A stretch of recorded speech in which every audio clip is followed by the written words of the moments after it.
तर जागा कमी आहे, डेकोरेशन तर करायचं आपल्याला. आणि हे आपलं फिक्स झाले, घर छोटं असो किंवा मोठं असो, गणपती बाप्पा येणार म्हणल्यावर घर भरून घेतो. तर चला आता आपण डेकोरेशन करू. आता काहीतरी ॲडजस्ट करायला लागेल आपल्याला. तर अशा प्रकारे आपलं डेकोरेशन झालेलं आहे गणपती बाप्पाचं. कसं आहे, छान वाटलं की नाही? लय टाईम लागला, काय करावं तिकडे ॲडजस्ट करून गजर होते काही घरामध्ये, ते घरात ॲडजस्ट करून फायनली डेकोरेशन पूर्ण झाले. आणि माळा पण होत्या काही लाईटीच्या, त्या पण लावून टाकल्या. चला मित्रांनो, कमेंट करून सांगा डेकोरेशन कसं आहे. तर आता उषा करायली पूजेची तयारी. वस्त्रमाळ बनवली गणपती बाप्पाला. तिकडे वस्त्रमाळ महत्त्वाची असते गणपती आल्यानंतर घालण्यासाठी. तर आता निघायचं आहे गणपती आणण्यासाठी.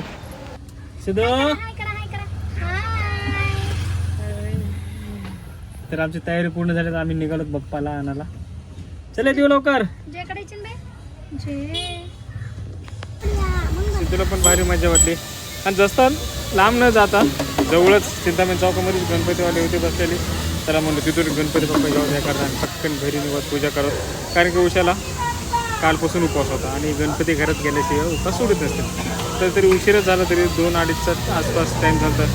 लवकर करता येईल. तर सिद्धूने पण दर्शन केलं लगेच महादेवाचं.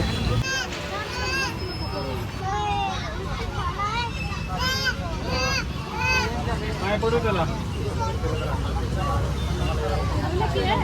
गणपती बाप्पा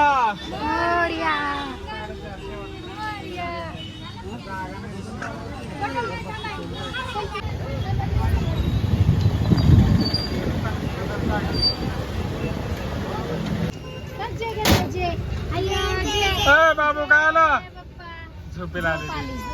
गणपती बाप्पा मंगलमूर्ती. थांब थोडं, मम्मी तयारी करायला आतली घरातली. उरक पप्पा बाहेर थांबलाय, पटकन उरक पटापटा लवकर. गणपती बाप्पा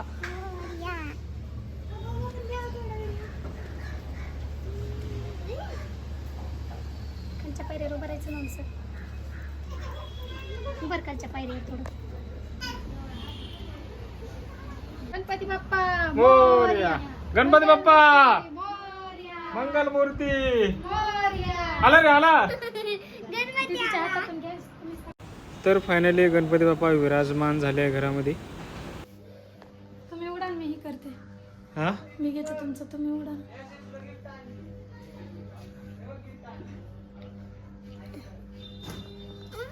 गणपती बाप्पा मोरया. क्लोज अप घ्या.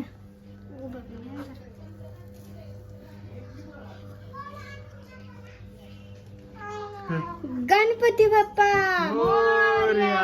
मंगलमूर्ती मोरया. रामाचा वार्ता आहे सगळा, संकट